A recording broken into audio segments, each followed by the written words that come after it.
முருகப்பெருமானுடைய ஆலயத்தில் கும்பாபிஷேக நிகழ்வில் நான் பேச வந்ததில் மகிழ்ச்சி. சாலியர் சமூகம், அந்த சமூகத்தில் ஒரு நாயனார் அவதாரம் செய்தார். யாரு?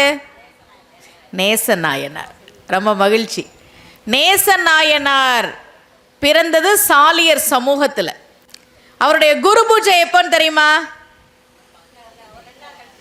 பங்குனி மாதம் ரோகிணி நட்சத்திரம் அன்றைக்கு சாலியர் சமூகத்தில் பிறந்த நேச நாயனாருடைய குரு பூஜை வருகிறது.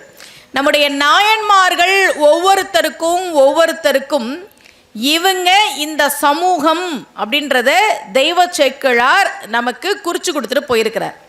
நான் பல நேரங்களில் யோசிக்கிறது உண்டு, தமிழன் ஒன்று சேர்ந்து நாயன்மார்களுடைய குரு பூஜையை நடத்தாவிட்டாலும் அவரவர் சமூகமாவது நடத்தினால் நாயன்மார்களுடைய பெருமை இந்த உலகுக்கு இன்னும் தெரியும் என்பதால் தான் தெய்வ சேக்கிழார் ஒவ்வொருவருக்கும் அவர்கள் என்ன சமூகம் என்று குறிப்பிட்டு சொல்லியிருக்கிறார் என்று எனக்கு தோன்றும். கும்பாபிஷேகம் பார்ப்பது பெரும் புண்ணியம். கும்பாபிஷேக காரியத்தில் நம்முடைய உடல் உழைப்பை கொடுக்கிறது, நம்ம கிட்ட இருக்கிற பணத்தை கொடுக்கிறது, நிதி கொடுக்கிறது, இதெல்லாம் நிச்சயமாக நமக்கு ஒரு பெரும் புண்ணியத்தை தரும். கடவுளுடைய அனுகிரகம் நிறைய கிடைக்கும். முருகன் எப்படிப்பட்ட தெய்வம்? இந்த கலியுகத்தில் கேட்டதை கொடுக்கக்கூடிய தெய்வம் முருகப்பெருமான். நிச்சயமா நீங்க கேட்டீங்கன்னா கொடுப்பான். முருகன் மேல நிறைய பேருக்கு கோபம் வரும். எங்கம்மா நான் கும்பிடுறேன், அவன் ஒன்றும் கொடுக்குற மாதிரி தெரியலையே, நான் பாத யாத்திரை போகிறேன், பாலாபிஷேகம் பண்ணுறேன், அவன் ஒன்றும் கொடுக்குற மாதிரி தெரியலையே. எப்போவுமே ஒன்று தெரிஞ்சுக்கங்க, வாழ்க்கையில் நீங்கள் கடவுள்கிட்ட ஒன்று கேட்குறீங்க சரியா, ஒரு வேளை அது கிடைக்கலன்னா நம்ம என்ன பண்ணுவோம்? சாமியை திட்டுவோம் தானே? திட்டுவோமா திட்ட மாட்டோமா? கேட்டது கொடுக்கல அப்படின்னா திட்டுறோம். இந்த முருகன் எப்படிப்பட்ட தெய்வம் என்றால் ரொம்ப அழகா கச்சியப்பர் சொல்றார். முருகன் அவதாரம் செய்ததை சொல்றார். அருவமும் உருவமும் ஆகி அனாதியாய் பலவாய் பிரம்மமாய் நின்ற ஜோதி பிழம்பதோர் மேனியாக கருணைக்கூர் முகங்கள் ஆறும் கரங்கள் 12 கொண்டே ஒரு திரு முருகன் வந்திங்கு உதித்தனன் உலகம் உய்ய. இந்த உலகம் உய்வதற்காக வந்து உதித்தவன் முருகப்பெருமான். முருகனுடைய கதையை கேட்கணும். ஏன் தெரியுமா? ஏன் அந்த காலத்துலலாம் ராமாயண சொற்பொழிவு, மகாபாரத சொற்பொழிவு, கந்தபுராண சொற்பொழிவுலாம் திரும்ப திரும்ப ஆன்மீக பேச்சாளர்களை கொண்டு வந்து பேச வச்சாங்கன்னா மக்கள் மனசுல அறம் அப்படின்ற ஒன்று வளரும். அறத்தோட இருப்பாங்க மக்கள். அதுக்காக தான் மகாபாரதத்துல கர்ணன் கிட்ட குந்தி போய் சொல்றா, நான் தான் உன் அம்மா, வந்திருப்பா, பாண்டவர்கள் பக்கம் வந்திருப்பா, உன் தம்பிங்கப்பா. கர்ணனுக்கு தான் ஆடாவிட்டாலும் தன் சதை ஆடணும்ல. அம்மா நீதான் என்ன பெத்தவளா, பாண்டவர்கள் என்னுடைய தம்பிகளா, வந்துடுறம்மா, நீங்க தாமா எனக்கு முக்கியம், போகல. அவ சொல்றான் பாருங்க, நிறைய காரணம் சொல்றான். நான் துரியோதனனை விட்டுட்டு வரமாட்டேன்னு. அதுல முக்கியமா ஒரு காரணம் சொல்றான்.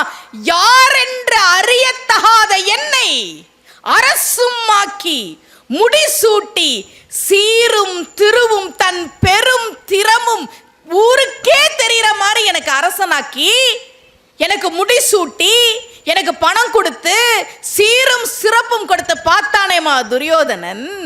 அவனை விட்டுட்டு பாரத போர்ல 100 பேர் இந்த பக்கம் இருக்கிறாங்க, கௌரவர்கள் இந்த பக்கம் இருக்கிறாங்க. பழி தீர் வெற்றி பாண்டவருக்கும் பாரத போர்ல வெற்றி பெற போற பாண்டவர்களுக்கும் பாரத போர்னு தெரிஞ்ச உடனே செய் நன்றி போற்றாமல் வந்துருவேன்னு நினைச்சிட்டியாமா? இதுல ஒரு வார்த்தை ரொம்ப முக்கியமான வார்த்தை.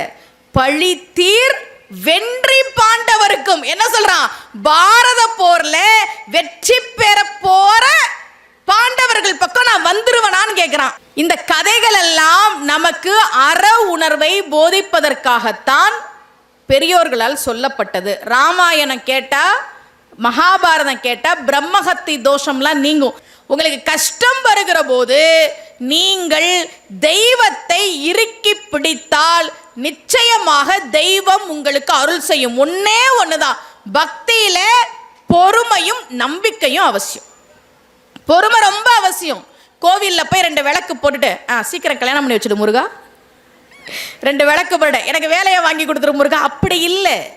அர்ஜுனன் பாசுபதம் வாங்கினால, பாசுபதாஸ்திரம் வாங்கினால சிவபெருமான் கிட்ட எப்படியெல்லாம் அவன் தவம் பண்ணான் தெரியுமா? ஒத்த காலில் நின்னான். ஒத்த காலில் கைய கூப்பி 4 பக்கம் அக்கினி நெருப்பு, மேல சூரியன்ற அக்கினி, பஞ்சாக்னி நடுவுல அவன் தவம் பண்ணான். அப்படி அர்ஜுனன் தவம் பண்ணும்போது யானை மாடெல்லாம் அந்த பக்கமா போனதை என்ன பண்ணுச்சான்? கல்லுன்னு நினைச்சா அவன் மேல வந்து உடம்ப உரசிச்சான். நீங்க பார்த்துருக்கீங்களா? சில சமயம் மாடெல்லாம் போய் சுபத்துல போய் உரசிட்டு இருக்கும்ல, அதுக்கு ஏதாவது அரிப்பெல்லாம் இருந்தா, அந்த மாதிரி அர்ஜுனன் மேல வந்து யானையும் மாடும் வந்து இப்படி உடம்ப தேய்ச்சிட்டு போச்சான். அப்பனா எந்த அளவுக்கு அவன் கல்லு மாதிரி நின்னான். புத்து வளருது, பாம்பு வந்து அதுல குடி இருந்துச்சான். இந்த கொடி என்ன பண்ணுச்சான்? மரம்னு நினைச்சா அவன் மேல ஏறிச்சான். அப்படியெல்லாம் நின்னுதான் அர்ஜுனன் பாசுபத அஸ்திரத்தை வாங்கினான். சூரபதுமன் வரம் வாங்கினானா சும்மா வாங்கினானா? எத்தனை ஆண்டு காலம் தவம் இருந்து சூரபதுமன் வரம் வாங்கினான். முருகனுடைய வரலாறு நமக்கு சொல்லக்கூடியது ஒன்னே ஒண்ணுதான், அநீதி என்றைக்குமே ஜெயிக்காது. ராமாயணமும் அதை தான் சொல்லுது, மகாபாரதமும் அதை தான் சொல்லுது. நீங்க வேலைக்கு போறீங்க, உங்க மேனேஜர் உங்களை திட்டிகிட்டே இருக்கிறார், திட்டமாட்டாரா? மேலதிகாரினா திட்டதான் செய்வார். எதிர்த்து பேச முடியுமா நம்மளால? சரிதான் போயா அப்படின்னு வேலையை விட்டுட்டு வரணும்னு தோணும். விட்டுட்டு வந்துட்டு அடுத்த வேலை சாப்பாட்டுக்கு, பிள்ளைங்களுக்கு ஸ்கூல் ஃபீஸ் கட்டணுமே, இஎம்ஐ கட்டணுமே. முதலாளி திட்டும் போது தலையை குனிஞ்சுக்கிட்டு கண்ணீரை அடக்கிட்டு நிப்போல, மனசுக்குள்ளேயே திட்டிட்டு எல்லாருக்கும் உண்டு அந்த நிலைமை. அந்த நிலைமையெல்லாம் மாறுறதுக்கு தான் நமக்கெல்லாம் ஆன்மீகம் என்பது தேவையாக இருக்கிறது.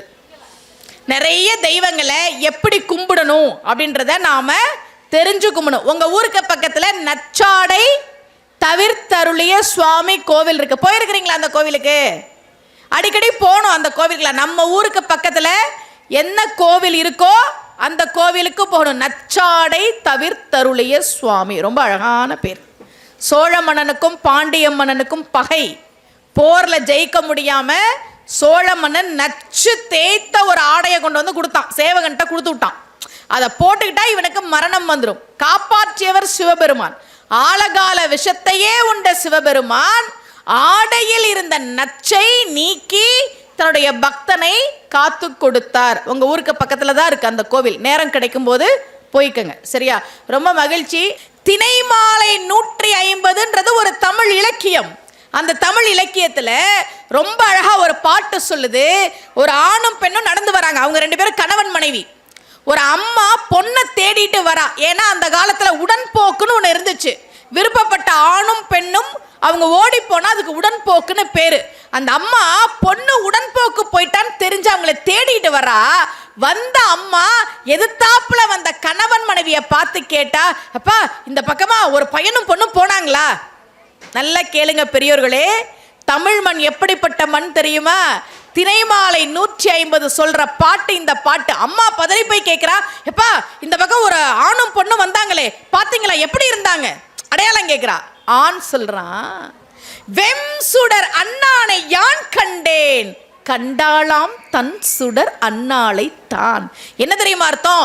2 பேரும் வந்தாங்கம்மா, சூரியன் மாறி இருந்த ஆணை மட்டுமே நான் பார்த்தேன், அவன் அடையாளத்தை நான் சொல்றேன். சந்திரன் மாறி இருந்த பெண்ணை மட்டுமே என் மனைவி பார்த்தாலாம், அவளுடைய அடையாளத்தை என் மனைவி சொல்லுவாள்.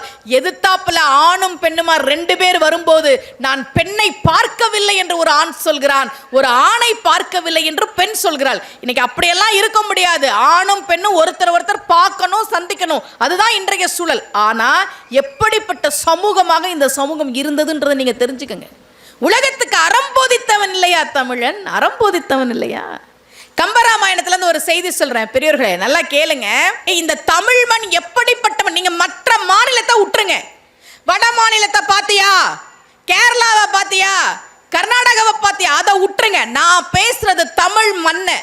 சிங்கப்பூர்ல இருக்கக்கூடிய பெண்கள், நான் சிங்கப்பூர்ல இருக்கிறேன் எனக்கு என்ன பயம் அப்படின்றாங்கல்ல, அதுக்கெல்லாம் முன்னோடியாக இருந்தது இந்த தமிழ் மண் தான். தினைமாலை 150ல இருந்து ஒரு உதாரணம் சொன்னல, இப்ப கம்பராமாயணத்துல இருந்து நான் உதாரணம் சொல்றேன் பாருங்க. கம்பராமாயணத்துல ஒரு காட்சி பெரியோர்களே, இந்த மண் எப்படிப்பட்ட மண். கம்பன் எழுதுறான் பாருங்க, வாலி செத்து போயிட்டான். வாலினுடைய தம்பி சுக்ரீவனை கிஷ்கிந்தையினுடைய அரசனாக ராமன் முடிசூட்டுறான். இப்ப சுக்ரீவன் சொல்றான், உன் மனைவி சீதையை போய் தேடணும்ல, நான் கொஞ்ச நாள் ஓய்வு எடுத்துட்டு வரேன். சரின்னு ராமனும் லக்ஷ்மணனும் அங்கிருந்து கிளம்பிட்டாங்க. கொஞ்ச நாள் இல்ல, பல நாள் ஆயிடுச்சு, சுக்ரீவன் வரல.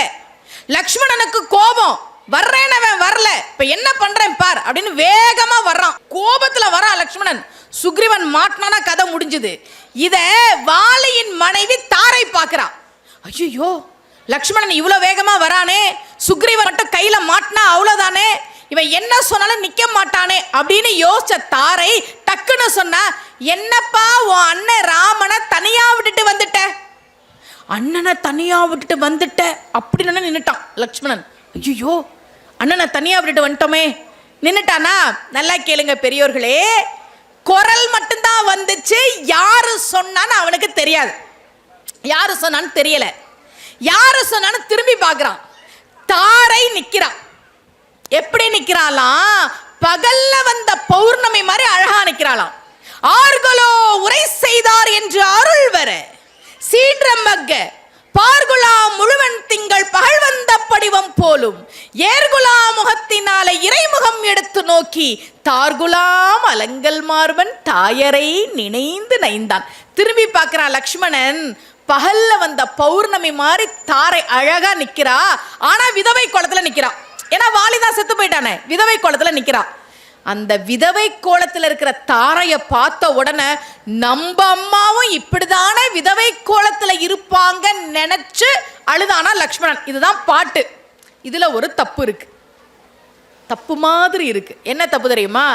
தார்குலாம் அலங்கல் மார்பன் தாயரை நினைந்து நைந்தாங்கிறான் கம்பன். கழுத்தில் மாலையை அணிந்திருக்கக்கூடிய லக்ஷ்மணன் அம்மாவை நினைச்சு அழுதான். கழுத்துல லக்ஷ்மணன் கழுத்துல அப்ப மாலை இல்ல, ஏன்னா அவன் வனவாசம் வந்தான். காட்டுல மாலை கடை இருந்துச்சா, அவன் வாங்கி மாட்டிக்கிட்டானா? இல்ல அவன் காட்டுல இருந்த பூவெல்லாம் பறிச்சு பறிச்சு மாலை செஞ்சு மாட்டிக்கிட்டானா? நிச்சயதார்த்தனைக்கு கழுத்துல மாலை இருக்கும், கல்யாணத்தனைக்கே மாலை இருக்கும். அவன் அரண்மனையில இருந்தா 4 பேர் பார்க்க வந்திருப்பாங்க, மாலை இருந்திருக்கும். போர்ல ஜெயிச்சுட்டு வந்திருந்தா மாலை இருந்திருக்கும். காட்டுல வனவாசம் வந்தவன் கழுத்துல எப்படி மாலை வந்துச்சு? பெரியவர்கள் விளக்கம் சொன்னாங்க. எப்படி அந்த மாலை வந்துச்சு தெரியுமா? எப்படி வந்துச்சு தெரியுமா? கம்பன் அந்த பாட்டை எழுதுறான்.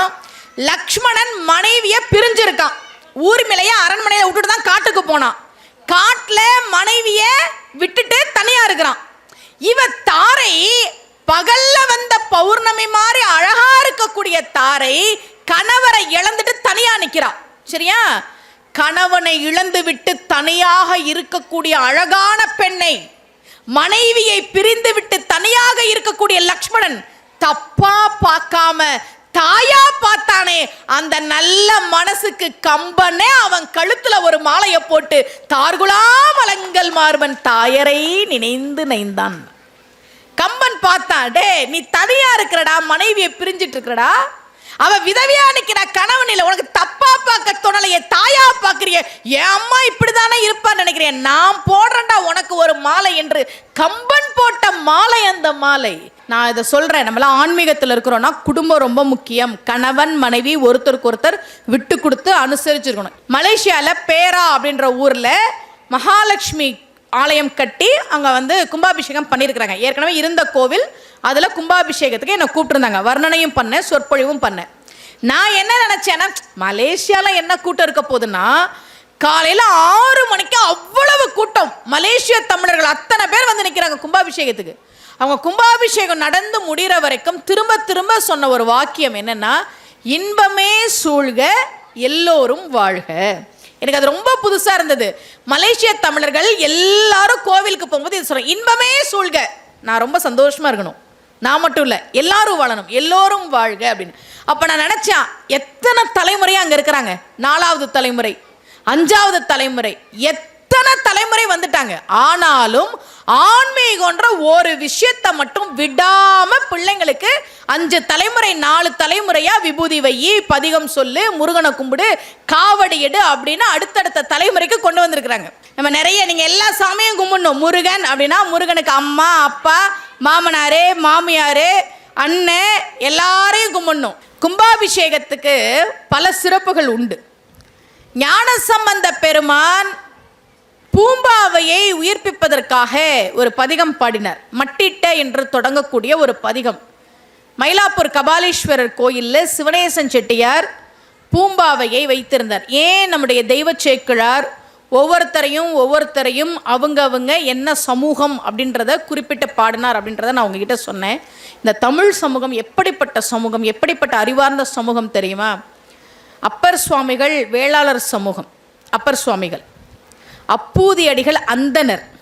வழக்கமாக அந்தனர்கள் பெரியவர்கள் அப்படின்னு மற்ற இடங்கள்ல இருக்கலாம். ஆனால் தமிழ் சமூகம் எப்படிப்பட்ட சமூகம் அப்படின்னா, அந்தனரான அப்பூதி அடிகள் வேளாளரான அப்பர் சுவாமிகள் காலில் விழுந்து வணங்கினார். நம்முடைய தமிழ் சமூகம் அறிவுக்கும் திறமைக்கும் ஆன்மீக பணிக்கும் முக்கியத்துவம் கொடுக்கிற சமூகம். 3 பேரை தான் 63 நாயன்மார்கள் ஐயருங்கிறார் தெய்வ சேக்கிழார். 3 பேர் தான் ஐயர். உண்மையான ஐயர் யாருன்னா ஞானசம்பந்தர். அவர் அந்தனர். அவரு திருநீலகண்ட யாழ்ப்பாணரை பார்த்து ஐயரேங்கிறார். இவர் தான் ஐயரு. ஆனா இவர் ஐயர் இல்லை. யார சொல்ற? திருநீலகண்ட யாழ்ப்பாணரை பார்த்து ஐயரேங்கிறார். கண்ணப்பன் வேடன் சிவபெருமானுக்கு பன்றிக்கரியை கொண்டு வந்து வைத்தவன், அவன் ஐயருங்கிறாரு. திருநாளை போவார், அவர் ஐயருங்கிறார். அப்ப 3 பேரை தான் தெய்வ சேக்கிழார் ஐயர் அப்படிங்கிறார். அப்ப தமிழ் சமூகம் அந்தனர்னா என்ன அப்படின்னா, ரொம்ப அழகா மாணிக்க வாசகர் சொன்னார், அந்தனர் ஆவதும் காட்டி. நல்ல சாமி கும்பிடுறியா, பக்தியோட இருக்கிறியா, யாருக்கும் எந்த தீங்கும் செய்யாம இருக்கிறியா, நீதான் அந்தணன் என்று நமக்கு சொன்னது நம்முடைய தமிழ். மறந்துவிட, தமிழ் அவ்வளவு அழகான மொழி. முதலாக சொர்ண பைரவரை பத்தி நான் படிக்கும்போது, சொர்ணம்னா தங்கம், சொர்ண பைரவரை வணங்கினால் தங்கம் கிடைக்கும் அப்படின்றத நான் தெரிஞ்சுக்கிறேன். சரியா? தமிழ்நாட்டில் சொர்ண பைரவர் கோவில்கள் மொத்தமே ஒரு 30 தான் இருக்கும். ரொம்ப குறைவு சொர்ண பைரவர் கோவில்கள். நீங்கள் எடுத்தீங்கன்னா எங்கள் ஊர் திருச்சியில் ஒன்று இருக்குது, திண்டுக்கல்லில் ஒன்று இருக்குது. அந்த மாதிரி ரொம்ப குறைவு சொர்ண பைரவர் கோவில்கள். இப்போ சொர்ண பைரவர் கோவில்களை புதுசாக கட்ட ஆரம்பிக்கிறாங்க. கட்டுற கோவிலில் சொர்ண பைரவர் வைக்கிறாங்க. ஆனால் நான் சொல்கிற காலத்தில் மொத்தமே ஒரு 30 கோவில்கள் தான் இருந்தது தமிழ்நாட்டில். எங்கள் திருச்சியில் மலைக்கோட்டை பக்கத்தில் ஒரு சொர்ண பைரவர் கோவில் இருக்குது. ஒரு தேய்பிரை அஷ்டமி அன்னைக்கு நான் போய் பைரவர் முன்னாடி நின்று ஒரே ஒரு கேள்வி தான் கேட்டேன். நீ தங்கம் தர சாமி தானே, நீ தங்கம் தர சாமி தானே, எனக்கு இந்த தாலி செயினாவது நீ தங்கத்தில் கொடுக்கலாம்ல அப்படின்னு கேட்டுட்டு வந்துட்டேன். தங்கம் சேர்றதுக்கு ஒரு பதிகம் இருக்குது. மெய்யை முற்ற பொடி பூசியோர் நம்பின்னு தொடங்கும். நான் உங்கள் ஊர் தலைவருக்கு கொடுத்துட்டு போகிறேன், வேணுங்கிறவங்க அதை வாங்கிக்கோங்க. என் நகையெல்லாம் அடகுல இருக்குமா, நான் எப்போ திருப்ப போகிறேன்னு தெரியல, இல்லை நகை விலையெல்லாம் ஏறிக்கிட்டே இருக்குது, எப்போ நகை சேர்க்க போகிறேன்னு தெரியலைன்னா, அப்போ இந்த பதிகத்தை உட்காந்து சொன்னா, நான் இந்த மெய்யை முற்ற பொடி பூசியோர் நம்பி பதிகமும் நான் சொல்லிக்கிட்டே இருக்கிறேன். ஒரு தேய்பிரை அஷ்டமிக்கு சொர்ண பைரவர் முன்னாடி போய் நின்று, எனக்கு நீ இந்த செயினாவது நீ வந்து தங்கத்தில் தரலாம்ல அப்படின்னு கேட்டேன். எப்படி அதிசயம் நடந்துச்சுன்னு பாருங்க. ஒரு தேய்பிரை அஷ்டமிக்கு தான் போனேன், ஒரே கேள்வி தான் கேட்டேன், அப்போ எனக்கு இந்த தாலி செயினாவது நீ தங்கத்தில் தரலாம்ல, நீ தங்கம் தர சாமி தானே அப்படின்னு. அடுத்த தேய்பிரை அஷ்டமிக்குள்ள என்ன நடந்தது அப்படின்னா, கரூரில் கொங்கு கல்லூரின்னு ஒரு கல்லூரியில் நான் உமன்ஸ் டேக்காக நான் பேசினேன், ஒரு ஸ்பீச் ஒன்று பேசினேன். அது யூடியூப்பில் இருக்குது, நீங்கள் பாருங்கள். அந்த பேச்சு வந்து அந்த கல்லூரியில் படித்த ஒரு மாணவி வாழ்க்கையில் ஒரு தப்பான ஒரு முடிவை எடுக்கலாம் அப்படின்னு முடிவு பண்ணியிருக்கிறாங்க. வாழ்க்கையில் அம்மா அப்பாவை பிடிக்கல, டீச்சர் திட்டுறாங்க, இந்த வாழ்க்கை வேணாம் அப்படின்னு முடிவெடுத்த ஒரு மாணவி யதார்த்தமாக யூடியூப்பில் அந்த வீடியோவை பார்க்குறாங்க. பார்த்துட்டு மனசை மாறிட்டு வார்டன் கிட்ட போய் அழுகுறாங்க. ஐயோ மேம், நான் நினச்சிருந்தேன், என்ன ஆனாலும் இன்னைக்கு இதை பண்ணிடணும்னு நினச்சிருந்தேன், இந்த வீடியோவை பார்த்தோன்னே என் மனசு மாறினா. வார்டன் பயந்து போய், ஏன்னா காலேஜ் பேர் கெட்டு போயிருமே, வார்டன் பயந்து போய் பிரின்சிபலுக்கு ஃபோன் பண்ணி, கரஸ்பாண்டனுக்கு ஃபோன் பண்ணி, அவங்க அம்மா அப்பாவை வர வச்சு இப்போ அவங்க எல்லாரும் சேர்ந்து எனக்கு ஃபோன் பண்ணுறாங்க.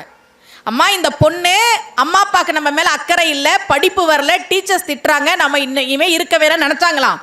யதார்த்தமா யூடியூப்ல உங்க வீடியோ பார்த்துட்டு மனசை மாத்திட்டேன்னு சொன்னாங்க. நீங்க ஒரு உயிரை காப்பாற்றி கொடுத்துருக்கீங்கன்னு அந்த பிள்ளையோட அம்மா அப்பா, அந்த ஸ்கூல் கரஸ்பாண்டன்ட், பிரின்சிபல் எல்லாரும் சேர்ந்து எனக்கு ஒரு செயின் கொடுத்தாங்க, தங்க செயின். அதில் தான் நான் என் தாலியை போட்டு அடுத்த தேய்பிரை அஷ்டமிக்கு நான் தங்க செயினோட போனேன். ஒரே தேய்பிரை அஷ்டமி தான். ஒரு தேய்பிரை அஷ்டமி அன்னைக்கு நான் சொர்ண பைரவர் முன்னாடி போய் நின்று, தாலியாவது எனக்கு நீ தங்கத்தில் தரமாட்டியான்னு கேட்டேன். நான் மெய்யை முற்ற பொடி பூசியோ நம்பி பதிகத்தையும் சொல்லிக்கிட்டே இருக்கேன். அடுத்த தேய்பிரை அஷ்டமிக்கு நான் வந்து தங்கத்தாலியோட போனேன். அப்போ என்னன்னா, தெய்வம் நீங்க கேட்டதை கொடுக்குமானா சத்தியமா கொடுக்கும். சரி, இப்ப நான் திருவிளையாடல் புராணம் கதை சொல்ல போறேன். மீதி கதையை நான் அப்ப வரேன். சரியா? நல்லா கேக்குறீங்க. திருவிளையாடல் புராணத்துல ஒரு கதை சொல்றேன். இந்த கதை ஏன்னா, ஒரு மனுஷனுக்கு எப்ப வீழ்ச்சி வரும் நல்லா தெரிஞ்சுக்கங்க. ஆண்கள் நல்லா தெரிஞ்சுக்க. ஒரு மனுஷனுக்கு எப்ப வீழ்ச்சி வரும் தெரியுமா? எப்ப வீழ்ச்சி வரும் தெரியுமா? எப்போது ஒரு பெண் மீது மோகம் வருகிறதோ, அவன் எவ்வளவு பெரிய அதிகாரத்தில் இருந்தாலும் அவன் வீழ்வான். கந்தபுராணம் சொல்ற கதை இதுதான். முருகன் சூரனை வதம் பண்ண அவதாரம் பண்ணார், சூரனை அழிச்சார். அதெல்லாம் விட்டுருங்க. ஏன் வதம் பண்ண வந்தார் அப்படின்னா, இந்திரன் பண்ண தப்பு. நல்லா கேளுங்க. இந்திரன் தேவலோகத்தில் இருக்கிறான். சரியா? ரம்பை, ஊர்வசி, திலோத்தமை இவங்கெல்லாம் ஆடிக்கிட்டு இருக்கிறாங்க. ரசிச்சு பார்த்துட்டு இருக்கிறான். ரம்பை எப்படி ஆடுறா, ஆஹா, திலோத்தமை எப்படி ஆடுறா. வராரு தேவ குரு பிரகஸ்பதி. ஜாதகத்துல குரு தோஷம் இருக்கு, எனக்கு குரு வக்ரமா இருக்கு, குரு ராகு பிடியில இருக்கு, குரு கேது பிடியில இருக்குன்றவங்கள நல்லா கேளுங்க. குரு வரார். குரு வந்தா என்ன பண்ணணும்? என்ன பண்ணணும்? எந்திரிச்சு வணக்கம் வைக்கணும். இவன் பார்த்தான், குருவா, குரு முக்கியமா, ரம்பை, திலோத்தமை, ஊர்வசி முக்கியமா, நமக்கு இவங்க தான் முக்கியம்னு இப்படி திரும்பிட்டான். குரு பக்கம் பார்க்கவே இல்லை. குரு என்ன பண்ணார்? கூப்பிட்டு பார்த்தார். இந்திரா, ரம்பை, ரம்பை. குரு பார்த்தார், இதுக்கு மேல நாம இங்க இருக்க கூடாது அப்படின்னு கிளம்பிட்டார். கிளம்பி போயிட்டார். குரு கோச்சிட்டு போயிட்டாரா? இப்ப நடனம் முடிஞ்சிருச்சு. நடனம் முடிஞ்ச உடனே அவன் உதவியாளர்கள் சொன்னாங்க, இந்திரா, குரு கோச்சிட்டு போயிட்டார். இப்ப அவன் என்ன பண்ணிருக்கணும்? ஐயோ, குரு கோச்சிட்டு போயிட்டாரா, அவரை போய் முதல்ல சமாதானப்படுத்துவோம். ரம்பை நாளைக்கு ஆடுவா, குரு வருவாரா? வரமாட்டார். சமாதானப்படுத்துவோன்னு சொல்லியிருக்கணும். அவன் சொன்னான், போனா போயிட்டு போறாரு போ. என்னப்பா, நமக்கு பெரும்பான்மை குறையுதுப்பா. இப்ப நமக்கு ஒரு குரு வேணும், அவ்வளவுதானே. என்ன பண்ணலாம்? அசுரர்களுக்கு ஒரு குரு இருக்கிறார், விச்சிரவசுன்னு பேரு. அவரை நம்ம பக்கம் கூப்பிட்டுக்குவோம். ஆனா அவர் எதிர்கட்சியில் இருக்கிறார். எப்படி கூப்பிடுறது? நாம தேவர்கள், அவங்க நமக்கு அப்படியே எதிரி அசுரர்கள். அவங்க கிட்ட இருந்து குருவை எப்படி கூப்பிடுறது? நீ சொல்லு, ஒரு ராஜ்யசபா எம்பி சீட்டு உறுதின்னு சொல்லு. அவன் வருவான். வந்துட்டான், வந்துட்டான். விச்சிரவசு இந்த பக்கம் வந்துட்டான். இப்ப அசுரர்களை அழிக்கிறதுக்கு ஒரு யாகம் பண்ணணும். விச்சிரவசு யாகம் பண்றான். இந்திரன் பக்கத்துல உட்கார்ந்துருக்கிறான். ஆனா அவன் என்ன பண்றான்? எதிர்கட்சியிலிருந்து வந்த ஸ்லீப்பர் செல். அவன் யாகம் பண்ணும்போது தேவர்கள் அழியணும், அசுரர்கள் நல்லா இருக்கணும்னு யாகம் பண்றான். இதை இந்திரன் கண்டுபிடிச்சிட்டான். கையில இருந்த வஜ்ராயுதத்தால ஒரே அடி, விச்சிரவசு இறந்து போயிட்டான். அவன் யாருன்னா துவஷ்டாவோட பையன். அவர் என்ன பண்ணார்? என் பையனை கொன்ற இந்திரனை பழி வாங்கணும் அப்படின்னு விருத்ராசுரனை அனுப்புறார். அனுப்பும்போது என்ன தெரியுமா சொன்னார்? டே, நீ அந்த இந்திரனை கொன்னு எரிச்சு சாம்பலை கரைச்சு ஜூஸா எனக்கு குடிக்க கொடு. விருத்ராசுரன் சரின்னு வந்தான். இப்ப போர் பண்ணணும். ஆனா இந்திரன் கிட்ட வஜ்ராயுதம் இல்ல. ஏன்? அதுதான் அங்க பயன்படுத்திட்டானே, வஜ்ராயுதம் இல்ல. இப்ப என்ன பண்றதுன்னு தெரியல. பிரம்மா சொன்னார், அப்பா, தேவர்களும் அசுரர்களும் பார்க்கடலை கடைஞ்சப்போ தேவர்கள் உங்களுடைய ஆயுதத்தெல்லாம் என்ன பண்றது, எங்க வைக்கிறதுன்னு தெரியாம ததிசி முனிவர்கிட்ட கொடுத்தீங்க. அவர் எல்லாருடைய ஆயுதத்தையும் வாங்கினாரு. அப்புறம் நீங்க அமுதத்தை எடுத்தீங்க, அப்புறம் சண்டை போட்டீங்க, சிவபெருமான்கிட்ட போனீங்க, ஆயுதங்கள்லாம் வாங்க மறந்துட்டீங்க. ததிசி முனிவர் ஆயுதத்தை வச்சு வச்சு பார்த்தார், ஒருத்தனும் வரலன்னா அவர் முழுங்கிட்டார். இப்ப இந்த ஆயுதம் எல்லாம் அவருக்கு முதுகு பகுதியில போய் முதுகு தண்டா நிக்குது. நீங்க போய் கேளுங்க.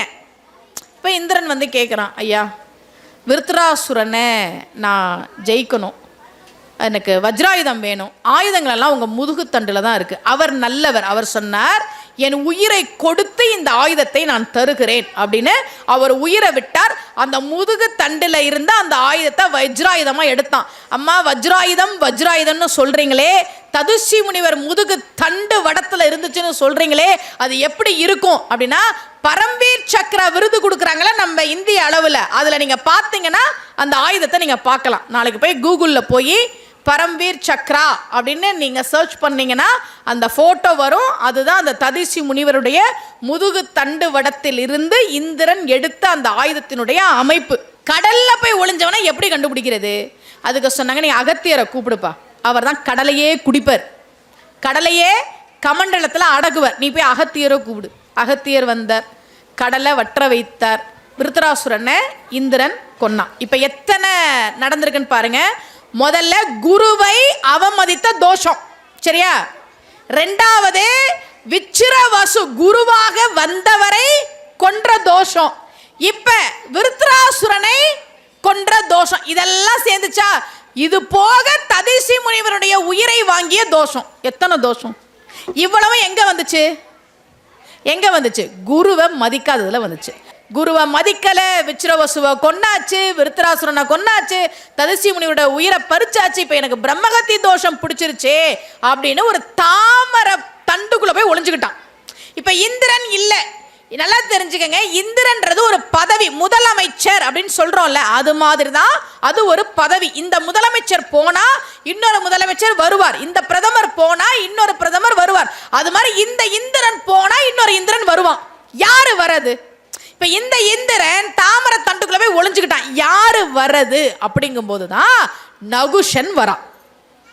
நகுஷன் யாரு? இந்த கதையெல்லாம் திருவிளையாடற் புராணத்துல பரஞ்சோதியர் எழுதுறார், மகாபாரதத்திலையும் இருக்கு, கந்த புராணத்திலையும் இருக்கு. நகுஷன் 100 அஸ்வமேத யாகம் பண்ணானா, சரியா? 100 அஸ்வமேத யாகம் பண்ணா அவங்களுக்கு இந்திர பதவி கிடைக்கும். ரொம்ப அழகா பரஞ்சோதியார் சொல்றார், முகுடமும் பெரும் சேனையும் தரணியும் முற்றும் சகட நீர் சதமக புரி அருந்தவத்தோன் நகுடன் நாமவேல் நராதிபன் நாகர்க்கு அரசாய் மகுடம் சூட்டிய குறிசில் ஆயுவின் திருமைந்தன். ஆயு அப்படின்றவரோட பையன் நகுஷன். சதமக புரி அருந்தவத்தோன், சதம்னா 100, மகம்னா வேள்வி. 100 வேள்வி பண்ணதுனால அவனுக்கு இந்திர பதவி கிடைச்சுதான். இந்திராணி என்ன பண்றா? குரு ஃபர்ஸ்ட் கோச்சிட்டு போனாரே பிரகஸ்பதி, அவர்கிட்ட போய், சுவாமி இவ்வளோ பிரச்சனைக்கு காரணம் என் புருஷன் உங்களை மதிக்காம இருந்தது. இப்ப எல்லாமே இந்திரலோகத்தில் இருக்கிற எல்லாமே நகுஷனுக்கு. அவன் இந்திரன்னா நானும் அவனுக்கு உரியவள் தானே, இந்திராணியான நானும் அவனுக்கு உரியவன் தானே, நான் என்ன பண்றதுன்னு கேட்டான். இப்ப குரு பாருங்க, அவருடைய பெருந்தன்மை, நாம இந்த தேவர் குலத்தை காக்கிறதுக்காக இருக்கோம் அப்படின்னு அவர் ஒரு ஐடியா கொடுக்குறாரு. நீ ஏன் அவனை வர சொல்லு. என்ன சுவாமி சொல்றீங்க? நான் சொல்ற மாதிரி பண்ணு. சப்த ரிஷிகள் பல்லக்குல தூக்கிட்டு வரணும்னு நீ சொல்லி அனுப்ப, அவன் வருவான். மாதவர் சிவிகை தாங்க, மாதவர் எழுவர் தாங்க.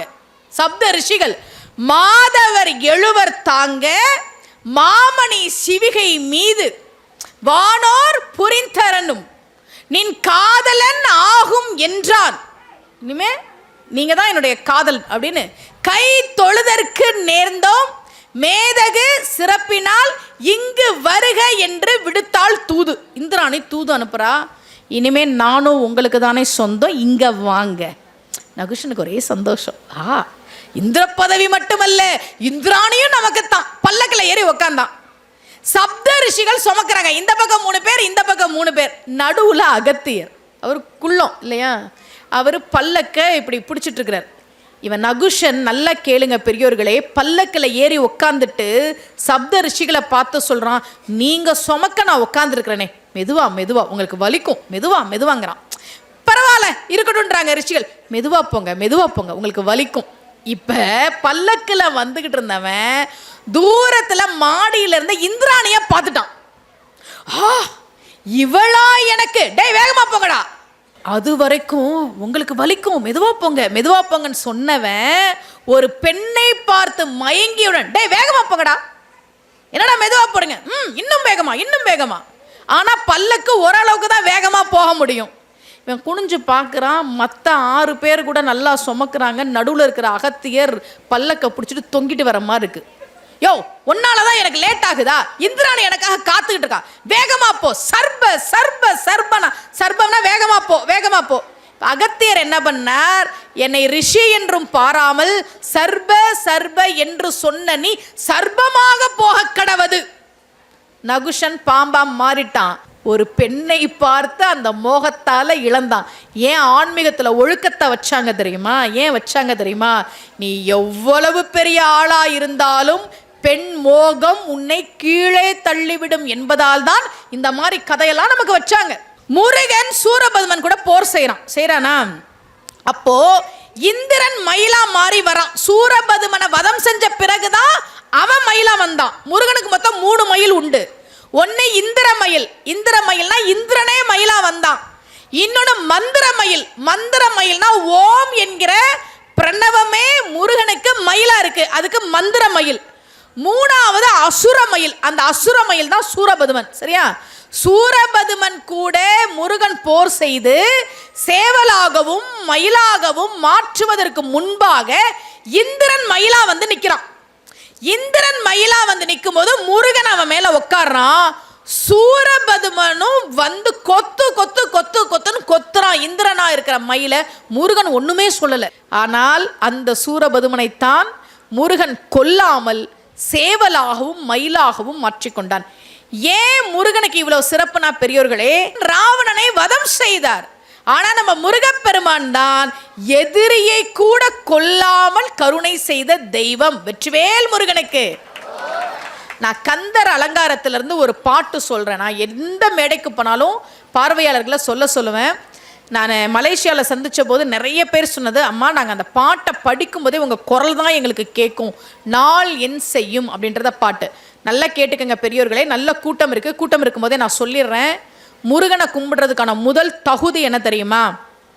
எனக்கு முருகனை பிடிக்கும், நான் முருக பக்தன், எனக்கு முருகன் தான் எல்லாமே அப்படின்னு நீங்கள் சொல்கிறீங்கன்னா, முருகனை கும்பிடுவதற்கான முதல் தகுதி எக்காரணம் கொண்டும் கெட்ட வார்த்தை பேசக்கூடாது.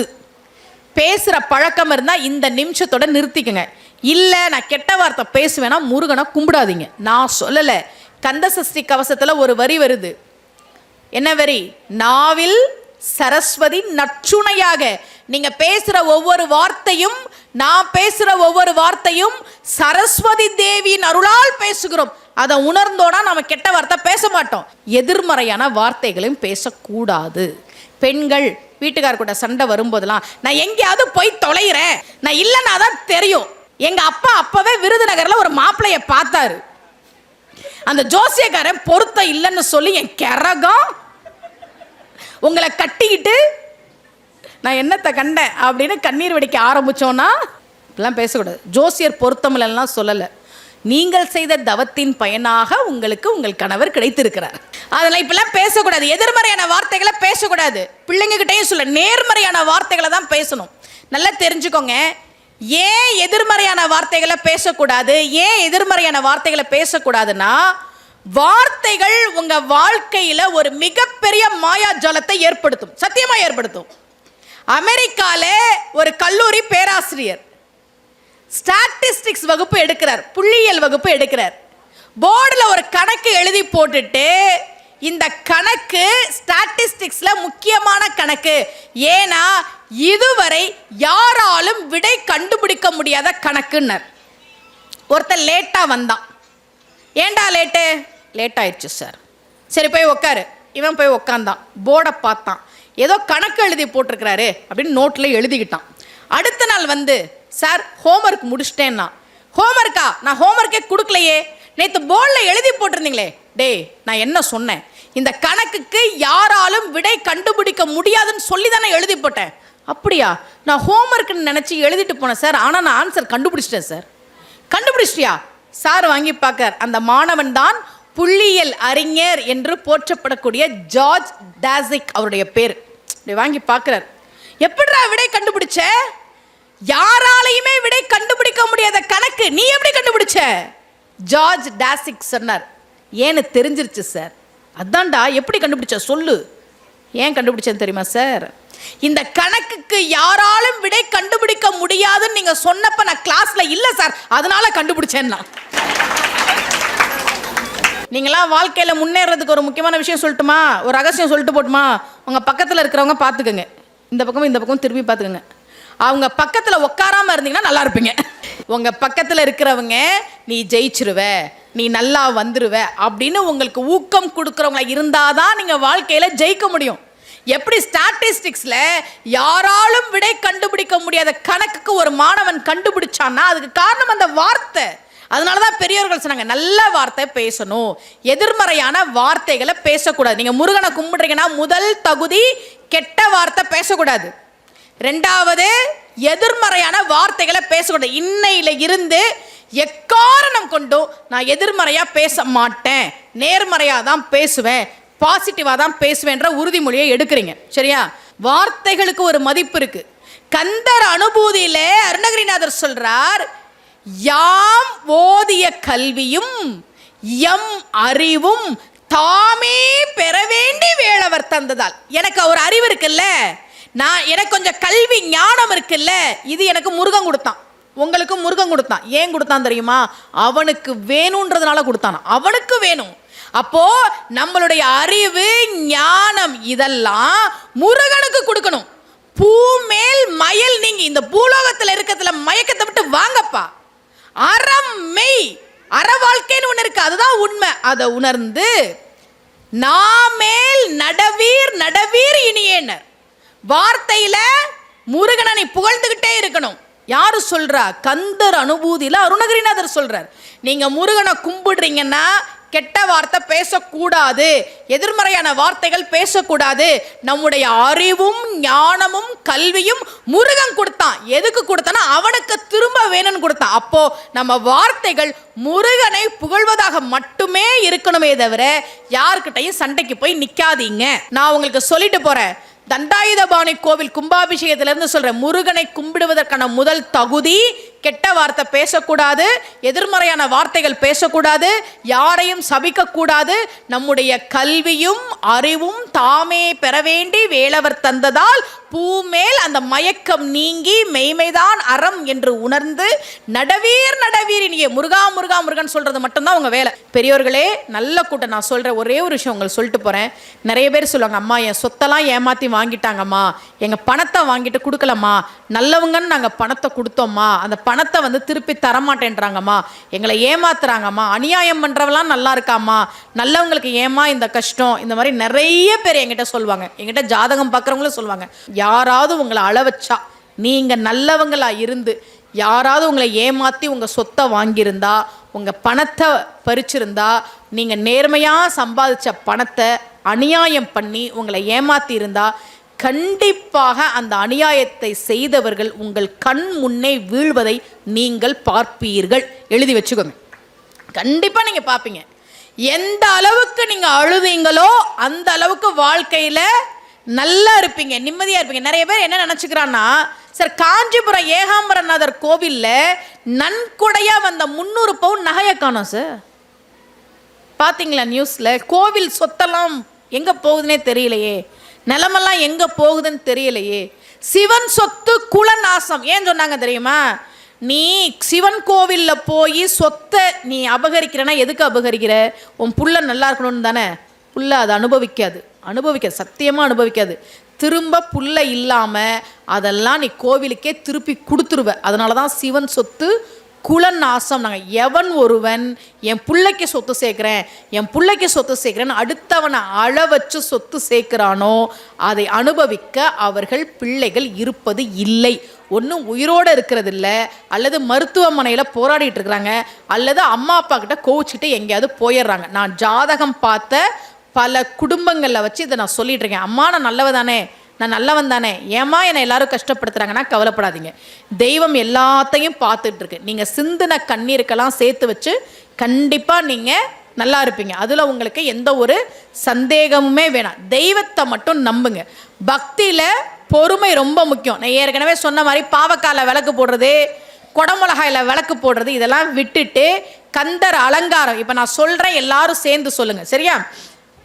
எவ்வளோ பெரிய பிரச்சனை இருந்தாலும் சரி, வாழ்க்கையில் என்ன பிரச்சனை இருந்தாலும் சரி, இந்த கந்தர் அலங்கார பாட்டை சொல்லுங்க. அம்மா மேனேஜர் திட்டிகிட்டே இருக்கிறாருமா, எனக்கு நிம்மதியே இல்லைம்மா, வீட்டில் நிம்மதி இல்லை, பிள்ளைங்க மதிக்கலை, ஆஃபீஸில் நிம்மதி இல்லை, என் உடம்புல ஒரு நோய் வந்துருச்சு, என்ன பண்ணுறதுன்னு தெரியல, நிறைய கடன் இருக்கு, என்ன பண்ண போறேன்னு தெரியல, எப்படி மீண்டு வர போறேன்னு தெரியல, என்ன வேணா இருக்கட்டும், என்ன பிரச்சனையா வேணா இருக்கட்டும், முருகனை மனசுல நினைச்சு நான் சொல்ற இந்த பாட்டு முதல்ல நான் சொல்லி அதுக்கு விளக்க சொல்லிடுறேன், அப்புறம் நம்ம எல்லாரும் சேர்ந்து சொல்லலாம், சரியா? நமக்காக தான் அருணகிரிநாதர் இதெல்லாம் சொன்னார். அருணகிரிநாதருக்கு முருகன் காட்சி கொடுத்து பல அற்புதங்களை செய்த மகான் அருணகிரிநாதர். திருவண்ணாமலை கோபுர உச்சியிலிருந்து குதிக்க போனார். முருகன் அப்படியே மயில்ல வந்து இப்படி காப்பாத்தினான். அவன் மயில்ல எப்படி வந்தான் அப்படின்றத அருணகிரியார் பார்த்தார்ல. திருவண்ணாமலை கோபுரத்துல இப்படி குதிக்க போனாரு. முருகன் இப்படி மயில்ல வந்ததை பார்த்தார்ல. ரொம்ப அழகா சொன்னார். சக்கர பிரசண்டகிரி முட்டக்கிழிந்து வெளி பட்டுக்கிரந்த சைலம் தகர பெருங்கடக சிகர சிலம்பு தனி வெறுப்பும் அம்பும் என் திக்கு தடங்கு வடும் ஒக்க குழுங்க வரும் சித்திரப்பதம் பெயரவே சேடன் முடி திண்டாட ஆடல் புரி வெஞ்சூர திடுக்கிட நடிக்கும் மயிலாம் பக்கத்தில் ஒன்றுபடும் பச்சை பசுங்க ஒரு பத்மபதம் கவல் தரும் பாகீரதில யோகீஸ்வரருடைய பரம உபதேசம் அருவி கைக்கு செல்லும் சரவணத்தில் பிறந்த ஒரு கந்த சுவாமி தனிகை கல்லார கிரி உருக வருகிற மரகத கலாபத்தில் இலகுமயிலேனர். வாழ்க்கையிலே முருகப்பெருமான் செய்துக்கிறோம். அவர் தான் நமக்கு ஒரு பாட்டு பாடி கொடுத்தார். இந்த கும்பாபிஷேக அழைப்பிதழ் பார்த்தீங்களா எல்லாரும்? இது ராஜ அலங்காரம் முருகன் இல்லையா? முருகன் கையில் ஒரு தண்டம் வச்சுருக்கான். நம்ம முருகன் பேரே தண்டாயுதபாணி. அந்த தண்டத்து மேலே ஒரு கிளி இருக்குது, பார்த்தீங்களா? பார்த்துருக்குறீங்களா? தெரியுதா? பொதுவாக நீங்கள் ராஜ அலங்காரத்தில் பார்த்தீங்கன்னா முருகன் கையில் ஒரு தண்டம் இருக்கும், தண்டத்துக்கு மேலே ஒரு கிளி இருக்கும். அந்த கிளி தான் அருணகிரிநாதர். முருகன் கையில இருக்கக்கூடிய தண்டத்தின் மீது இருக்கக்கூடிய கிளி அருணகிரிநாதர். அப்படி கிளியாக இருந்த அவர் பாடியதுதான் அனுபூதி. மற்றதெல்லாம் இருக்கல, திருப்புகள், கந்தர் அலங்காரம், இந்த சேவல் விருத்தம், மயில் விருத்தம், வேல் வகுப்பு, இதெல்லாம் அவருடைய உடம்போட பாடினது. கிளியா மாறிய பிறகு முருகனுடைய தண்டத்தில் உட்கார்ந்து இருக்கிறாரு. அப்ப பாடினதுதான் அனுபூதி. கிளி என்ன பண்ணும்? சொன்னதை சொல்லும், அப்படித்தானே? முருகன் சொல்ல சொல்ல அதை அருணகிரிநாதர் கிளி வடிவில் சொன்னதுதான் கந்தர் அனுபூதி. மற்ற பாடல்களை விட அனுபூதி இன்னும் கொஞ்சம் ஏன் சிறப்பாக இருக்கிறது என்றால், முருகன் நமக்கு சொல்ல வேண்டிய விஷயங்களை அருணகிரிநாதர் கிட்ட சொல்லி அருணகிரிநாதர் கிளியாக இருந்து சொன்னது. அதுல தான் அந்த பாட்டு வருது. இந்த கல்வி, இந்த அறிவு, இதெல்லாம் தாமே பெற வேண்டி வேலவர் தந்ததுன்னு ஒரு பாட்டு சொன்னேன். அதில் தான் கந்தர் அனுபூதி இருக்கு. ரொம்ப அழகா இந்த பத்திரிகை இருக்கு. இதுல இந்த சஸ்திரபந்தம் அப்படின்றது தொழில் விருத்திக்காக சொல்ல வேண்டியது. நீங்க பிஸ்னஸ் பண்றீங்க, பிஸ்னஸ்ல ஒரு வெற்றி வேணும் அப்படின்னா ஒவ்வொரு நாளும் இந்த வேல் வடிவம் நீங்க கடைகளில் கிடைக்கும். ஒரு பிரிண்ட் அவுட் எடுத்து நீங்க தொழில் பண்ற இடத்துல வச்சு அதுலயே பாட்டு இருக்கு, அதை நீங்க சொல்லிக்கிட்டே வாங்க. கண்டிப்பா நான் யாருக்கெல்லாம் சஸ்திரபந்தம் வச்சு தொழில் பண்ற இடத்துல வழிபாடு செய்ய சொன்னேனோ அவங்க தொழிலில் ஒரு நல்ல முன்னேற்றம் இருக்கு. தொழில் முன்னேற்றத்துக்கு சஸ்திரபந்தம் சொல்லணும். இதயத்தில் பிரச்சனை அப்படின்னா கமலபந்தம் சொல்லணும்.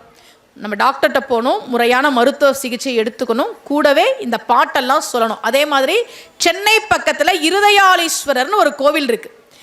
இதயம் சம்பந்தப்பட்ட பிரச்சனைகளுக்கு போக வேண்டிய கோவில். அந்த கோவிலுக்கு என்ன சிறப்புனா, அங்கதான் பூசலார் நாயனாருக்கு சிவபெருமான் அருள் செய்தார். இந்த வரலட்சுமி நோன்பெல்லாம் வருது இல்லக்கா? வரலட்சுமி நோன்பு எதுக்கு கொண்டாடுறோம் நீங்க சொல்லுங்க? வீட்டுக்காரர் நல்லா இருக்கணும் அப்படின்றது வரலட்சுமி நோன்பு வீட்டுக்காருக்கு. இந்த காரடையான் நோன்புன்னு ஒன்று இருக்கு, அது எதுக்கு? அதுவும் வீட்டுக்காருக்கு தான், சரியா? காரடையான் நோன்பு அதுக்கு தான். கேத்தார கௌரி விரதம்னு ஒன்று இருக்கே, அது எதுக்கு? அதுவும் வீட்டுக்காருக்கு. இந்த பாவை நோன்பு கல்யாணம் ஆகாத பெண்கள் இருக்கிறாங்களே, அது எதுக்கு? நல்ல வீட்டுக்காருக்கு கிடைக்கணும் அப்படின்றதுக்கு. இந்த ராகு காலத்தில் போய் துர்க்கைக்கு விளக்கு போடுறாங்களே, அது எதுக்கு? அதுவும் நல்ல கணவன் கிடைக்கணும். நல்ல கணவன் கிடைக்கிறதுக்கும் கணவன் நல்லா இருக்கிறதுக்கும் பெண்களுக்கு இத்தனை வழிபாடு, இத்தனை விரதம் இருக்குல்லக்கா. எங்கேயாவது நல்ல மனைவி கிடைப்பதற்கு ஆண்கள் இருக்க வேண்டிய விரதம்னு ஏதாவது இருக்காக்கா? ஒன்றும் இல்லை, ஒன்றுமே இல்லை. என்னன்னா பெண்களுக்கு சொல்கிறது தெரிஞ்சுக்கங்க. இந்த உலகத்தில் நல்ல கணவன் கிடைக்கிறது கஷ்டம், ரொம்ப கஷ்டம். அதனால தான் நம்ம பெண்கள் நம்ம எல்லாரும் நல்ல கணவன் கிடைக்கணும் வேண்டிக்கிட்டே இருக்கிறோம். கணவன் வந்ததுக்கு பிறகும் என் கணவன் நல்லா இருக்கணும், என் கூட இருக்கணும், என்னை விட்டு போகக்கூடாது, ஓரடையும் வெண்ணையும் வைத்தேன், என் கணவன் என்னை விட்டு பிரியாது இருக்க வேண்டும் அப்படின்னு. எல்லா ஆண்களும் நல்ல கணவன் இல்லை, கணவர்கள் நல்லவனாக கிடைக்கிறது கஷ்டம். அதனால தான் நமக்கு இத்தனை விரதம். ஆனால் எல்லா பெண்களும் நல்ல மனைவிகள் தான். அதனால் விரதம் இருக்க வேண்டிய அவசியம் ஆண்களுக்கு இல்லை. நான் பெண்களுக்கு ஒன்று சொல்கிறேன், ஏமா அவர் அப்படி இருக்கிறாரு, இப்படி இருக்கிறாரு, பெண்களுக்கு மட்டும் விட்டு கொடுக்க சொல்கிறாங்க, பெண்களை மட்டும் அமைதியாக இருக்க சொல்கிறாங்க, பெண்களை மட்டும் பொறுமையாக இருக்க சொல்கிறாங்க, ஏன் நாங்கள் தான் விட்டு கொடுக்கணுமா, ஏன் அவங்களாம் விட்டு கொடுக்க மாட்டாங்களா அப்படின்னா 2 பேரும் விட்டு கொடுக்கணும், அதுதான் குடும்பம். ஆனால் பெண்கள் தெரிஞ்சுக்கங்க, தெய்வ சேக்கிழார் பெண்களை, மனைவியரை மனையறத்தின் வேர் அப்படிங்கிறார். தெய்வ சேக்கிழார் பெரிய புராணத்தில் குடும்பத்தோட வேர் அப்படின்னு பெண்களை சொல்கிறார். அப்போ ஆண்கள் யாருமா அப்படின்னா கிளைகள்னு வச்சுக்குவோம். அந்த கிளை பக்கத்து வீட்டுக்கு போகலாம், எய்த்த வீட்டுக்கு போகலாம், கிளைய வெட்டி விட்டுருவோம். கிளை வெட்டுப்பட்டாலும் மரம் வளரும், ஒரு ஆபத்தும் கிடையாது. ஆனால் வேர் பட்டு போயிடுச்சுன்னா மரமே சாஞ்சிடும். ஒரு ஆண் இல்லாமல் கூட ஒரு பெண் வெற்றிகரமாக ஒரு குடும்பத்தை நடத்தி விடுவாள். பெண் இல்லை என்றால் அந்த குடும்பம் நிர்கதியாக போய்விடும் என்பதால் தான் மனையறத்தின் வேர் என்று தெய்வ சேக்கிழார் சொன்னார். உங்கள் வீட்டுக்கார் மேலே என்ன வேணால் உங்களுக்கு மன வருத்தம் இருக்கலாம், நீங்கள் சண்டை போடுங்க, திட்டுங்க, என்ன வேணால் பண்ணுங்க, அதுக்கு உங்களுக்கு உரிமை இருக்குது, உங்களுக்கு மட்டும்தான் இருக்குது. ஆனால் ஏதோ ஒரு சந்தர்ப்பத்தில் அந்த மனுஷன் அவமானப்பட்டு மனசு நொந்து வந்திருப்பார்ல. சொந்தக்காரங்க கல்யாணத்துக்கு போகிறீங்க, பணம் இல்லைன்னா மதிப்பாங்களா? நல்ல நகை போட்டுட்டு யாரோ வருவாங்க, அவங்கள போய் அக்கா வாக்காம்பாங்க. நீங்கள் தான் கூட பிறந்த அக்கா தங்கச்சி, சபையில் வச்சு இது எங்கள் அக்கான்னு சொல்கிறதுக்கே வெக்கப்படுவாங்க. உங்கள் கூட பிறந்தவங்க தான், பணம் இல்லைன்னா யாரும் மதிக்க மாட்டாங்க. உங்கள் வீட்டுக்காரரை பணம் இல்லாமல் சொந்தக்காரங்க மதிக்கலை, அவங்க கூட பிறந்த அக்கா தங்கச்சியே மதிக்கலை, அவங்கள உங்கள் வீட்டுக்காரரை பெத்த அம்மா அப்பாவே மதிக்கலை. அந்த மனுஷன் அவமானப்பட்டு மனசு நொந்து சபையில் வச்சு என்னை இப்படி பேசிட்டாங்களேன்னு அப்படியே தளர்ந்து போய் வீட்டில் வந்து உட்காரும் போது வார்த்தையை விட்டுறாதீங்க. எனக்கு அப்பவே தெரியும், உங்களை கட்டிட்டு நான் என்ன கண்டேன், இதெல்லாம் எனக்கு தேவைதான், பேசிடாதீங்க. ஊரே உங்க வீட்டுக்காரரை அவமானப்படுத்தட்டும், நீங்க அவர் கையை பிடிச்சு விடுங்க, பார்த்துக்கலாங்க, விடுங்க, எனக்கு தெரியுங்க உங்களை பத்தி, விடுங்க, இவங்க கண்ணு முன்னாடி நீங்க ஜெயிப்பீங்கன்னு சொல்லுங்க. அந்த வார்த்தைக்காகவே அந்த மனுஷன் சத்தியமா ஜெயிப்பார், அந்த வார்த்தைக்காகவே ஜெயிப்பார் உங்க வீட்டுக்காரர். அவர் மனசு நொந்து போய் உட்கார்ந்துருக்கும் போது வார்த்தையை விட்டுறாதீங்க. பெண்கள் மனையறத்தின் வேர். நீங்க அடிங்க, திட்டுங்க, ஆனா அதுக்குன்னு ஒரு சந்தர்ப்பம் இருக்கு. அவரே மனசு நொந்து உட்கார்ந்துருக்கும் போது தேவையில்லாத வார்த்தைகளை பேசாதீங்க, விடுங்க, பார்த்துக்கலாங்க. நம்மளை அவமானப்படுத்தினாங்களேங்க, அவங்களே தேடி வர மாதிரி நீங்க ஜெயிச்சிருவீங்க, வந்துருவீங்க. அந்த வார்த்தை உங்க கணவரை ஜெயிக்க வைக்கும். சரியா? முதல் விஷயம். 2வது, எக்காரணம் கொண்டும் ஆண்களுக்கும் சொல்றேன், பெண்களுக்கும் சொல்றேன், தப்பான முடிவை எடுக்காதீங்க. நான் சமீப காலமாக நிறைய பார்க்குறேன், இவங்களுக்கு வாழ்க்கை உயிரெலாம் இவ்வளோ விளையாட்டாக இருக்கான்னு எனக்கு ரொம்ப ஆச்சரியமாக இருக்குது. உங்கள் குழந்தைய உங்களுக்கு பிடிக்கும்னா தயவு செஞ்சு உங்கள் குழந்தைங்களுக்காக நீங்கள் உயிரோடு இருக்கணும். அதை நீங்கள் மனசில் வச்சுக்கோங்க. எங்கள் அக்கா வளர்ப்பாங்க, அண்ணன் ஒருத்தரும் வளர்க்க மாட்டாங்க. உங்கள் பிள்ளைங்களுக்கு நீங்கள் தான், அது உங்கள் ரத்தம், உங்க உயிர். உங்க பிள்ளை ஸ்கூல்ல இருந்து வரும்போது சாப்பாடு சமைச்சு வச்சுட்டு காத்துட்டு இருப்பீங்களா? ஐயோ என் பிள்ளை பசி தாங்க மாட்டான், ஸ்கூல்ல அறவயிறா சாப்பிட்டுருமான்னு. நீங்க இல்லைன்னா உங்க பிள்ளைக்கு அந்த சாப்பாடெல்லாம் கிடைக்காது. சொந்தக்காரங்கெல்லாம் சாப்பிட்டு மிச்சம் மீதி தான் கிடைக்கும். உங்க பிள்ளைக்கு நல்ல ட்ரெஸ்லாம் கிடைக்காது. உங்க பிள்ளைக்கு படுத்துக்க அம்மா மடி அப்பா மடி கிடைக்காது. அதனால உங்க பிள்ளைகளுக்காக நீங்கள் உயிரோடு இருந்தே ஆக வேண்டும். எக்காரணம் கொண்டு தப்பான முடிவை எடுக்காதீங்க. சரியா? முதல் விஷயம் நான் என்ன சொன்னேன், உங்களுக்கு குடும்ப அமைப்பு ரொம்ப முக்கியம். 2வது, வீட்டுக்கார்கிட்ட அவரே மன வருத்தத்தில் இருக்கும்போது அவசரப்பட்ட வார்த்தையெல்லாம் விடாதீங்க. 3வது என்ன சொன்னேன், கண்டிப்பாக நாமெல்லாம் உயிரோட இருந்து பிள்ளைகளை வளர்த்து ஆளாக்கணும், ஒரு பெரிய பொறுப்பு இருக்குது. 4வது, பிள்ளைகளை நல்ல பிள்ளைகளாக வளர்த்துருங்க. ரொம்ப கஷ்டமாக இருக்குது. இப்போல்லாம் பிள்ளைங்களாம் சொன்ன பேச்சே கேட்க மாட்டேன்னுதுங்க, ஒன்றுமே கேட்க மாட்டேன்னுதுங்க. என்ன சொன்னாலும் எதிர்த்து பேச வேண்டியது. நம்ம ஏதாவது சொன்னோன்னா அட்வைஸ் பண்ணோன்னா கிரிஞ்சு பண்ணாதீங்கன்னுங்க இப்போல்லாம். ஏன்னா நம்ம அம்மாலாம் நம்மளை கொஞ்சுவாங்கல்ல, எங்கள் அம்மா என்ன கொஞ்சினதில்லை, பொதுவாக சொல்கிறேன், அம்மானா கொஞ்சுவாங்கல்ல, என் தங்கம், என் செல்லம், என்னை பெத்தாரு, நம்ம கொஞ்சம் பண்ண கிரிஞ்சு பண்ணாதீங்க அப்படிங்குதுங்க இந்த காலத்து பிள்ளைங்களாம். பிள்ளைகளை நல்லபடியாக வளர்க்க வேண்டிய பொறுப்பு நமக்கு இருக்குது. சரியா? இந்த 4 விஷயம் மனசில் வச்சுக்கோங்க. இப்போ பூசலா நான் எல்லாருக்கும் வரேன். வரலட்சுமி நோன்பு வருது இல்லை? வரலட்சுமி நோன்பு வருகிற போது நிறைய நடிகைகள் ஃபோட்டோ போடுறாங்க. பெருசு பெருசாக மண்டபம் வச்சு அம்பாளை பெருசாக நல்ல செலவு பண்ணி அலங்காரம் பண்ணி அவங்க நல்ல பட்டு புடவை நிறைய நகையெல்லாம் போட்டு ஃபோட்டோ போடுறாங்கல்ல. அப்போ மற்ற எல்லாருக்கும் என்ன ஒரு கேள்வி வருதுன்னா, ஓ வரலட்சுமி நோன்புனா இப்படி தான் கொண்டாடணுமா? அது எதுக்கு கொண்டாடுறதுன்னா வீட்டுக்காரர் நல்லா இருக்கணும்ன்றதுக்கு. அந்த மனுஷனை போட்டு படாத பாடுபடுத்தி நீங்க நல்லா இருக்கணும் தானே விரதம் இருக்கிற போய் 10,000 ரூபாய்க்கு பட்டுப்புடவை வாங்கிட்டு வாங்க, நீங்க நல்லா இருக்கணும் தானே விரதம் இருக்கேன் போய் எனக்கு தங்கம் வாங்கிட்டு வாங்க, இப்படி அந்த மனுஷனை படாத பாடுபடுத்தி அப்படியெல்லாம் இல்லை. நிறைய பேர் கேட்குறாங்க, ஏமா ஒரு வரலட்சுமி நோன்புனா இப்படி தான் கொண்டாடணுமா? இல்லை, தெய்வங்கள் ஆடம்பரத்தை ஒருபோதும் விரும்புவது இல்லை. அதுக்கு உதாரணம் தான் அந்த பூசலார் நாயனார். பூசலார் நாயனார் இந்த இதயம் சம்பந்தப்பட்ட பிரச்சனைகள்லாம் அந்த கோயிலுக்கு போகணும். நீங்கள் சென்னை பக்கம் போனீங்கன்னா அங்கே போயிட்டு வாங்க. திருநின்ற ஊர் அங்கே இருக்க இருதயாலீஸ்வரர் கோயில் இருக்கு. பல்லவ மன்னன் ஒரு கோவில் கட்டி கும்பாபிஷேகத்துக்கு சிவபெருமானை கூப்பிடுறான். பா உனக்கு அவ்வளோ பெரிய கோவில் கட்டியிருக்கேன், கும்பாபிஷேகம் வச்சிருக்கேன், வந்துரு. சிவபெருமான் சொன்னார், அப்பாயின்மெண்ட் இல்லைப்பா. அப்பாயின்மெண்ட் இல்லையா? ஏன் இல்லை? பூசலார் அதே தேதியில் கோயிலில் கும்பாபிஷேகம் வச்சிருக்கிறார், நான் அங்கே போகிறேன், உனக்கு அப்பாயின்மெண்ட் இல்லை. என்னது, பூசலார் கோயில் கட்டியிருக்கிறாரா? ஆமாம். சிவபெருமானே இப்படி சொல்கிறாரே, பூசலார் எங்கே கோயில் கட்டினார் நமக்கு தெரியாமல், நாம் மன்னன் அரசன் நமக்கு தெரியாமல் எங்கே அப்படின்னு ஊர் முழுக்க தேடுறான் பல்லவ மன்னன். பூசலார் கோயில் கட்டியிருக்கிறாம எங்க? பூசலாராவது கோயில் கட்டுறதாவது, அவர் அந்த மரத்தடியிலலாம் எப்போ உட்காந்துருப்பார். வந்து பார்க்குறார், மரத்தடியில் கண்ணை மூடி பூசலார் நாயனார் இருக்கிறார். மன்னன் வந்து, நீங்கள் கோவில் கட்டியிருக்கிறீங்களாமே? இவர் கண்ணை திறந்து பார்த்து, யாரும் சொன்னா? சிவபெருமானே சொன்னார். சிவபெருமான் சொன்னாரா? என்ன சொன்னார்? இல்லை, நான் கும்பாபிஷேகத்துக்கு கூப்பிட்டேன், டேட்டு இல்லை, ஏன்னா பூசலார் கட்டின கோயிலுக்கு போகிறேன்னு சொன்னார். என்ன சொன்னாரா சிவபெருமான்? நின்றவூர் பூசல் அன்பன் நெடுதினால் நினைந்து செய்த நன்று நீடாலயத்தை நாளை நாம் புகுவோம். நாளைக்கு நான் அந்த கோயில் கும்பாபிஷேகத்துக்கு போகிறேன், அதனால நீ ஒன்றிய செயலை நீ இன்னைக்கு நினைச்சிருக்கீல அதை இப்போது ஒழித்து பின் கை கொள்வாய் என கொன்றைவார் சடையார் தொண்டர் கோயில் கொண்டருள போந்தார். நீ இன்னொரு நாள் வச்சுக்க வரேன் அப்படின்னு சொல்லிட்டு போயிட்டாரு அப்படின்னு பல்லவ மன்னன் சொல்லும்போது தான் பூசலார் சொன்னார், கோவில் கட்டுறதுக்கு எனக்கு என்னப்பா வசதி இருக்கு, மனசுல நான் கோயில் கட்டினேன். சிவபெருமானுக்கு மனசுல கோவில் கட்டி கோவில் கட்டி கோவில் கட்டி நாளைக்கு நான் கும்பாபிஷேகம் பண்ணலான்னு நினைச்சேன், அதை தான் சிவபெருமான் உங்ககிட்ட சொன்னாரா அப்படின்னு பூசலார் நாயனார் சொன்னார். அந்த கோயில் தான் இதயம் சம்பந்தப்பட்ட பிரச்சனைகளுக்கு போக வேண்டிய கோவில். பாம்பன் சுவாமிகள் கமலப்பந்தம்னு பாடி கொடுத்துருக்காரு, அதை சொல்லணும். இருதயாலீஸ்வரர் கோயிலுக்கும் போகணும், சரியா? இப்போ பல்லவ மன்னன் மிகப்பெரிய கோவில் கட்டினானே, அங்க சிவபெருமான் போனாரா? இல்லை.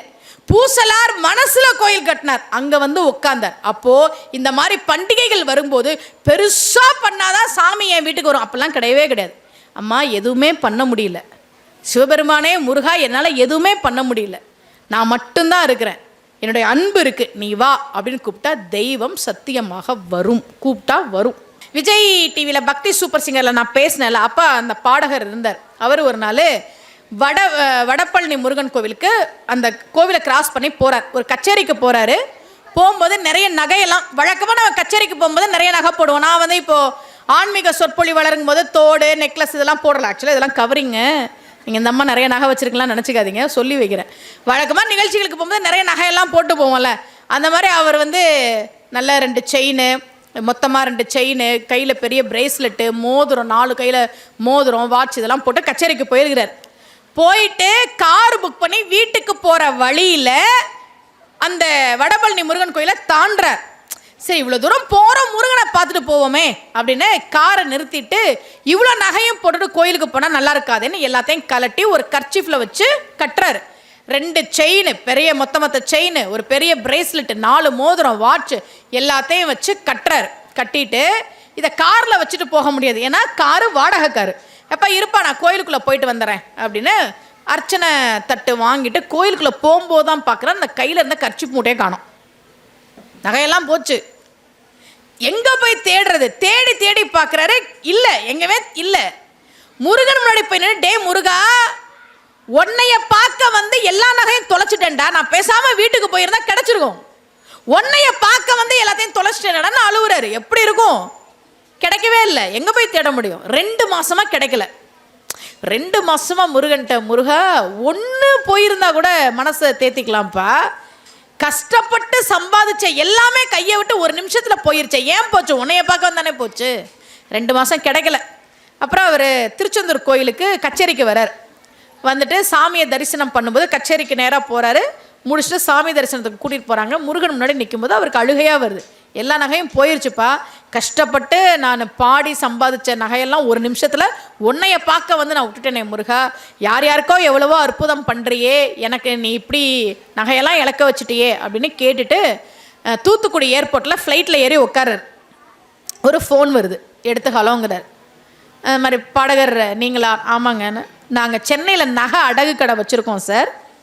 2 நாளைக்கு முன்னாடி இன்ஸ்டாவில் உங்களை ரீல்ஸ் ஒன்று பார்த்தேன். நீங்கள் ஒரு டிவி ஷோவில் உங்கள் கழுத்தில் இருந்த செயின் டாலர் இப்படி பிரித்து இது எங்கள் அம்மா இது எங்கள் அப்பான்னு சொன்னீங்க. அப்போ கேமரா வந்து அதை க்ளோஸ்அப்பில் காட்டுச்சு. அது இப்போ இன்ஸ்டா ரீல்ஸில் 2 நாளைக்கு முன்னாடி நான் பார்த்தேன்.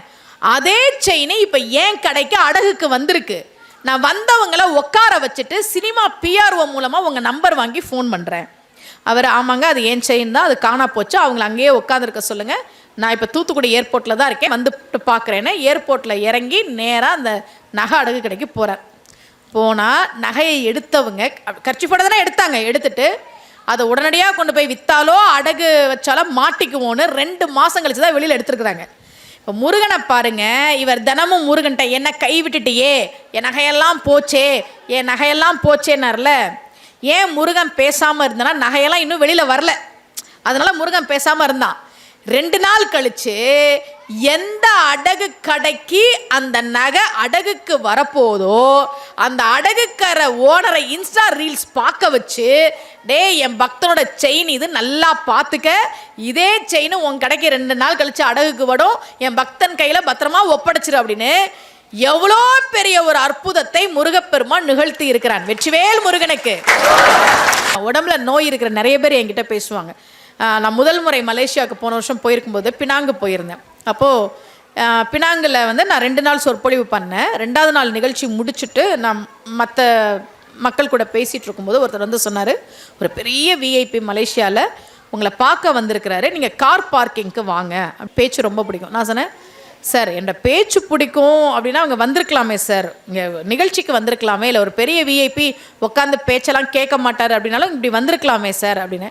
நீங்கள் முதல்ல கார் பார்க்கிங்க்கு வாங்க அப்படின்னாங்க. போனால் அவர் மலேசியாவில் ஒரு பெரிய விஐபி, அவருக்கு திடீர்னு வந்து உடம்பு சரியில்லாமல் போய் கழுத்துக்கு கீழே எதுவுமே செயல்படாமல் போயிடுச்சு. படுக்கையில் தான் அவர் இருப்பார். அவருக்கு 2-3 நர்ஸுங்க தான் பார்த்துக்கிறாங்க. அவர் வந்து நினச்சிருந்தாருன்னா சுமதி ஸ்ரீயை என் வீட்டுக்கு வர சொல்லுங்கன்னு சொல்லி என்னை கூப்பிட்டுருக்கலாம். ஆனால் அது மரியாதை இல்லை, என்ன சுமதி ஸ்ரீயை பார்க்க கூட்டிகிட்டு போங்கன்னு அவரை பெட்லேருந்து அப்படியே தூக்கி கார் சீட்டில் உட்கார வச்சு கூட்டிகிட்டு வந்தாங்க. அதனால தான் அவர் மண்டபத்துக்குள்ளே வரல, கார் சீட்டில் அப்படியே உட்காந்தாங்க. கழுத்து இதுக்கு கீழே செயல்படாமல் போயிடுச்சு. எனக்கு அதை சொல்லி தான் அவர்கிட்ட கூட்டிகிட்டு போனாங்க. எனக்கு ரொம்ப கஷ்டமாக இருந்தது அவரை பார்க்கும்போது. ஐயா என்னை பார்க்கணுன்னு சொன்னீங்களாமே, என்னங்கய்யா அப்படிங்கும்போது சொன்னார் ஒரு வார்த்தை, எனக்காக வேண்டிக்கங்கம்மா அப்படின்னாரு. அதாவது உடம்பு முழுக்க செயல்படாமல் போன ஒரு மிகப்பெரிய தொழிலதிபர் சுமதி ஸ்ரீ கிட்ட எனக்காக வேண்டிக்கங்கம்மா அப்படின்னு சொல்கிற அந்த ஒரு விஷயம் இருக்குல்ல, அது அவ்வளோ நெகிழ்ச்சியாக இருந்தது. நிறைய பேர் இது மாதிரி சொல்லுவாங்க, அம்மா என் குழந்தைக்கு திடீர்னு உடம்பு சரியில்லை, டாக்டர் இப்படி சொல்லிட்டாங்க, என் உடம்புல இப்படி பிரச்சனை இருக்குமா, நீங்கள் கவலைப்படாதீங்க, முறையான மருத்துவ சிகிச்சை எடுத்துக்கோங்க. ஏன்னா உடம்பு சரியில்லைனா டாக்டர்கிட்ட தான் முதல்ல போகணும். கூடவே நமக்கு நம்ம முருகப்பெருமான் இருக்கிறான், சிவபெருமான் வைத்தியநாதனாக இருக்கிறான், அம்பாள் தையல் நாயகியாக இருக்கிறார். ரொம்ப அழகாக ஒரு பாட்டு, முருகா என்று ஓதுவார், முருகான்னு நீ சொன்னினா மூதுலகில் அருகாத செல்வம் அடைவார். நிறைய பணம் கிடைக்கும், கவலைப்படாத. நீ முருகனை கும்பிட்டினா உனக்கு கண்டிப்பா பணம் கிடைக்கும், கவலைப்படாத. அருகாத செல்வம் அடைவார். வியாதி அடைந்து நையார், உன் உடம்புல வியாதி வராது, கவலைப்படாத. முருகா முருகான்னு சொன்னா வியாதி அடைந்து நையார், ஒரு போதும் துன்பம் எய்தார். எந்த காலத்திலையும் உனக்கு கஷ்டம் வராது, மனசுல வச்சுக்கோ. நீ முருகனை கும்பிடுறியா, முருகா முருகான்னு சொல்றியா, ஒரு காலத்திலையும் உனக்கு எந்த கஷ்டமும் வராது, ஒரு காலமும் துன்பம் எய்தார். பரகதி உற்றிடுவார், சொர்க்கம் நிச்சயம் உனக்கு. முருகா முருகான்னு சொல்லு, நிச்சயமா உனக்கு சொர்க்கம் உண்டு. பொறு கால நாடு புகார், நரகம் பக்கமே நீ போக மாட்ட. சமரா புரிவாள் புண்ணியனர். முருகான்னு சொன்னா செல்வம் உண்டு, ஆரோக்கியம் உண்டு, புகழ் உண்டு, வெற்றி உண்டு. இப்பதான் அருணகிரிநாதர் சொன்ன அந்த பாட்டுக்கு வர நான் சொல்லி அதுக்கு விளக்கம் சொல்றேன், அப்புறம் நம்ம எல்லாரும் சேர்ந்து சொல்லலாம். ரொம்ப அழகான பாட்டு. நாள் என் செய்யும், வினைதான் என் செய்யும், என்னை நாடி வந்த கோள் என் செய்யும், கொடும் கூற்று என் செய்யும். குமரேசர் இது தாளும் சிலம்பும் சதங்கையும் தண்டையும் தோளும் சண்முகமும் கடம்பும் எனக்கு முன்னே வந்து தோன்றினேன்.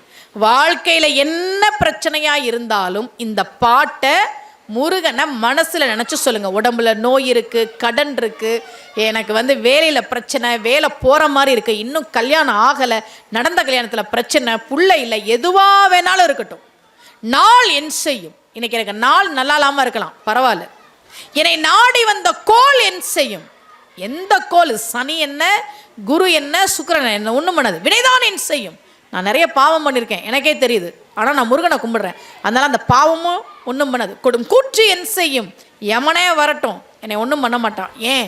இரு தாளும் சிலம்பும் சதங்கையும் தண்டையும் தோளும் சண்முகமும் கடமும் எனக்கு முன்னே வந்து தோன்றினேன். நம்ம 27 நட்சத்திரத்தை வச்சுத்தான் பஞ்சாங்கம்லாம் நம்ம சொல்கிறோம். இன்னைக்கு நல்ல நாளா, 6 முகம், 20 6 26, ஒரு கடமை மாலை, 26 1 27 வந்துருச்சா?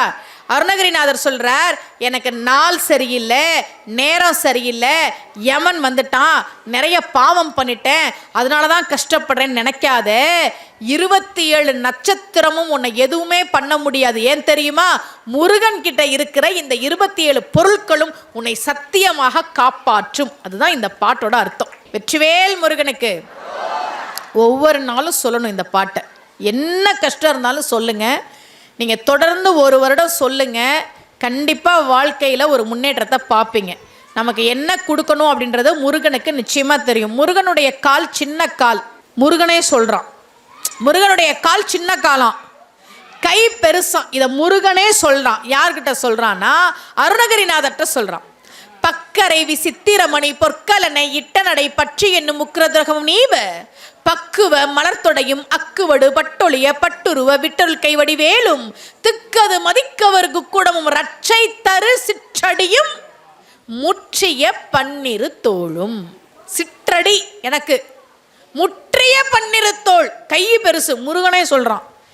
ஏன் காலை சின்னதா வச்சுக்கிட்டான் தெரியுமா முருகன்? நீங்கெல்லாம் நாளாக போய் பிடிச்சுக்கிறதுக்கு வசதியாக சின்ன காலாக வச்சுக்கிட்டான்.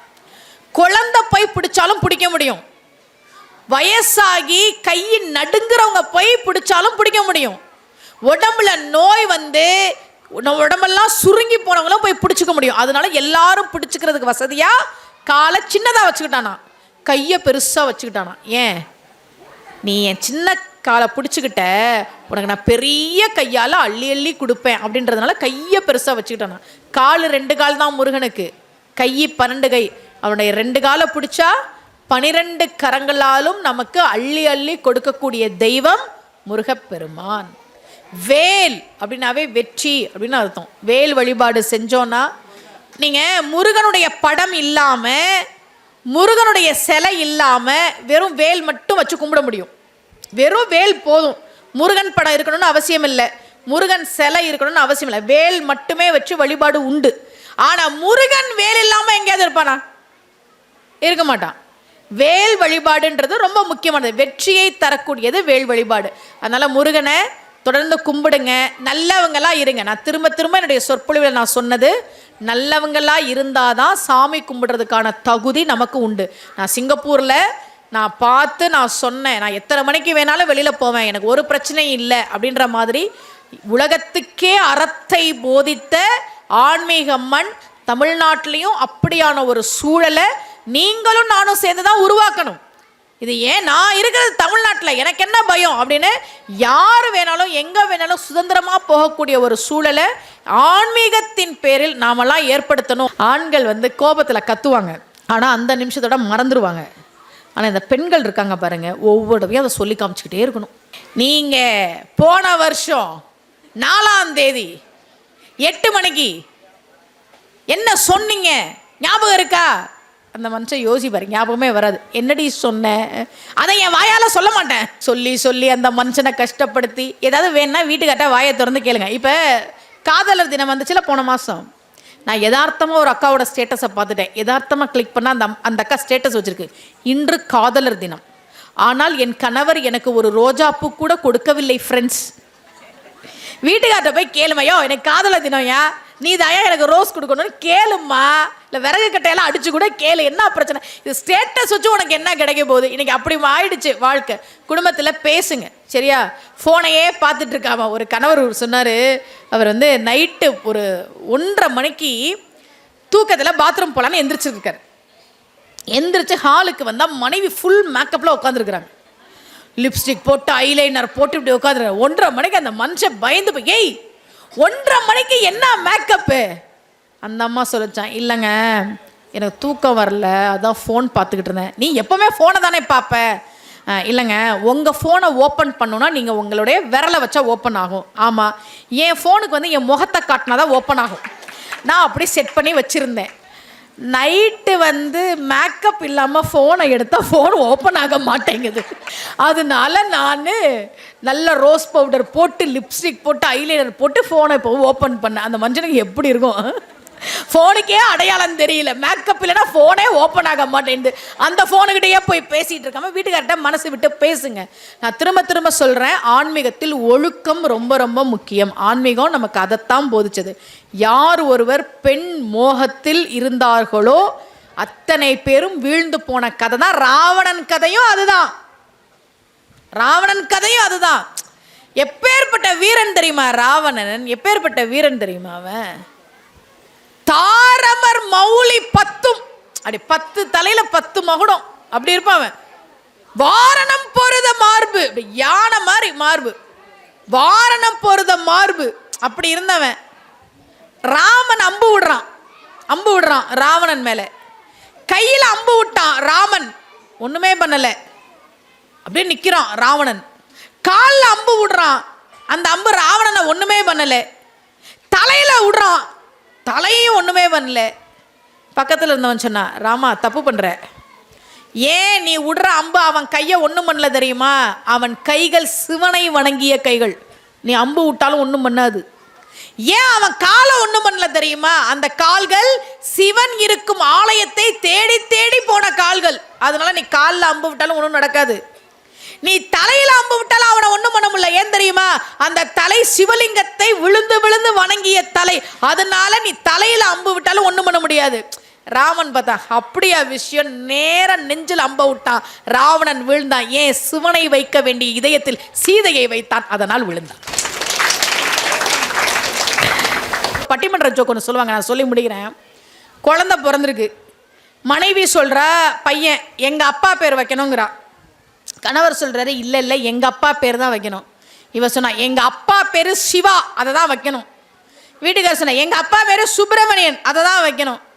2 பேரும் அடிச்சுக்கிட்டு இருக்கிறாங்க. பக்கத்து வீட்டுக்காரர் வந்து கதவை தட்டி, ஏன் நாங்களாம் தூங்க வேணாமா, எதுக்கு கத்துறீங்க? இல்லை எங்கள் குழந்தைக்கு எங்கள் அப்பா பேர் வைக்கணும்னு நான் சொல்கிறேன், இல்லை அவங்க அப்பா பேர் வைக்கணும்னு அவ சொல்கிறா.